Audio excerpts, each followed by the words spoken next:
RSS sir കാര്യവാഹായി Dattatreya Hosabale തുടരും. നാഗ്പൂരിൽ ചേർന്ന അഖില ഭാരതീയ പ്രതിനിധി സഭ അദ്ദേഹത്തെ വീണ്ടും തെരഞ്ഞെടുത്തു. 2024 മുതൽ 2027 വരെ 3 വർഷത്തേക്കാണ് തെരഞ്ഞെടുപ്പ്. 2021 മുതൽ അദ്ദേഹം സർ കാര്യവാഹ് ചുമതലയിൽ തുടരുകയാണ്. വിവരങ്ങളുമായി ഗൗതം അനന്തനാരായണൻ ചേരുന്നു. ഗൗതം, വിശദാംശങ്ങൾ.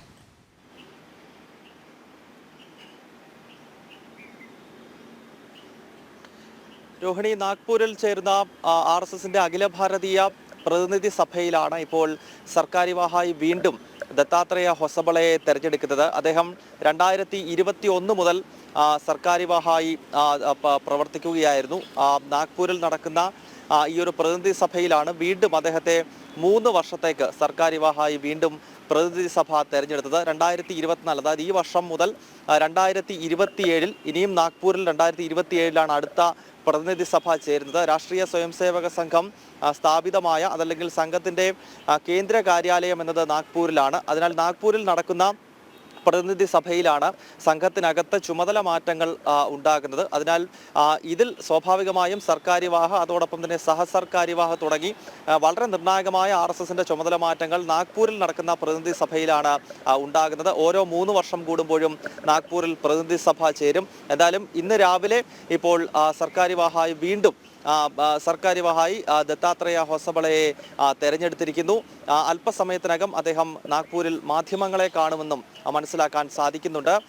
കഴിഞ്ഞ 3 ദിവസമായി ചേരുന്ന ഈ യോഗത്തിന്റെ ഏറ്റവും പ്രധാനപ്പെട്ട ലക്ഷ്യങ്ങളിൽ ഒന്ന് 2025 നമുക്കറിയാം രാഷ്ട്രീയ സ്വയംസേവക സംഘത്തിന്റെ ശതാബ്ദി വർഷമാണ്. 1925 വിജയദശമി ദിനത്തിൽ നാഗ്പൂരിലാണ് ഡോക്ടർ കേശവ ബലിറാം ഹെഡ്ഗേവാറിന്റെ നേതൃത്വത്തിൽ രാഷ്ട്രീയ സ്വയംസേവക സംഘം എന്ന സംഘടന രൂപപ്പെടുന്നത്. പിന്നീട് നമുക്കറിയാം ഇന്ന് ലോകത്തിലെ തന്നെ ഏറ്റവും വലിയ സാംസ്കാരിക സംഘടനയായി RSS മാറി നിൽക്കുന്ന ഒരു ഘട്ടത്തിലാണ് സംഘം അതിൻ്റെ ശതാബ്ദി വർഷത്തിലേക്ക് കടക്കുന്നത്. അതിനാൽ ഈ 3 ദിവസമായി ചേർന്ന അഖില ഭാരതീയ പ്രതിനിധി സഭ പ്രധാനമായും അടുത്ത വർഷം വിജയദശമി മുതൽ 1 വർഷം നീണ്ടു നിൽക്കുന്ന ശതാബ്ദി കാര്യപരിപാടികളെപ്പറ്റി പ്രധാനമായും ആലോചിച്ചു. ഇതുകൂടാതെ ചുമതല മാറ്റങ്ങൾ സംബന്ധിച്ചുള്ള ചർച്ചകൾ, ഒപ്പം വിവിധ ക്ഷേത്ര പ്രസ്ഥാനങ്ങളുടെ ഏതാണ്ട് 32 വിവിധ ക്ഷേത്ര പ്രസ്ഥാനങ്ങളുടെ പ്രതിനിധികളും ഈ പ്രതിനിധി സഭയിൽ പങ്കെടുത്തു. അവരെല്ലാം ഈ റിപ്പോർട്ടുകൾ, കഴിഞ്ഞ 3 വർഷത്തെ ഈ വിവിധ ക്ഷേത്ര പ്രസ്ഥാനങ്ങളുടെ പ്രവർത്തനം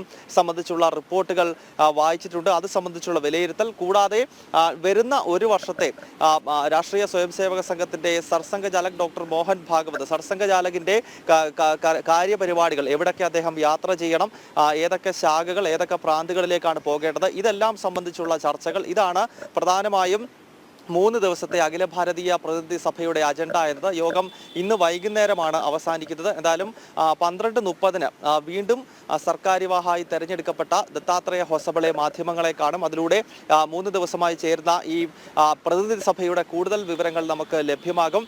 എന്തായാലും ഈ ശാഖകളുടെ എണ്ണത്തിൽ ഉൾപ്പെടെ കാര്യമായ വർധനവ് ഉണ്ടായിരിക്കുന്നു എന്നതാണ് വളരെ ശ്രദ്ധേയമായ ഘടകം.